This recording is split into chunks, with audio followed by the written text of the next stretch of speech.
Pookode veterinary സർവകലാശാലയിലെ സിദ്ധാർത്ഥന്റെ മരണവുമായി ബന്ധപ്പെട്ട ചീഫ് സെക്രട്ടറിയെ നേരിട്ട് വിളിപ്പിച്ച് ദേശീയ മനുഷ്യാവകാശ കമ്മീഷൻ. സിദ്ധാർത്ഥന്റെ കുടുംബത്തിന് 7 ലക്ഷം നഷ്ടപരിഹാരം നൽകണമെന്ന ഉത്തരവ് നടപ്പാക്കാത്തതിലാണ് നടപടി. അടുത്ത മാസം 10-ന് ചീഫ് സെക്രട്ടറി നേരിട്ട് ഹാജരാകണമെന്നും നിർദ്ദേശമുണ്ട്. കഴിഞ്ഞ ഒക്ടോബറിലാണ് നഷ്ടപരിഹാരം നൽകാൻ ഉത്തരവിട്ടത്. നഷ്ടപരിഹാര തുക വേണ്ടെന്നും ദേശീയ മനുഷ്യാവകാശ കമ്മീഷനോട് നന്ദിയുണ്ടെന്നും സിദ്ധാർത്ഥന്റെ കുടുംബം പ്രതികരിച്ചു. മകന് നീതി കിട്ടുന്നതുവരെ പോരാടുമെന്നും സിദ്ധാർത്ഥന്റെ മാതാവ് പറഞ്ഞു.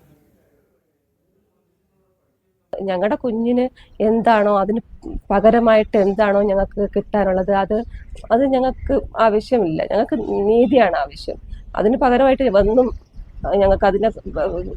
നമുക്ക് അതിനെ ആലോചിക്കാൻ പോലും പറ്റില്ല.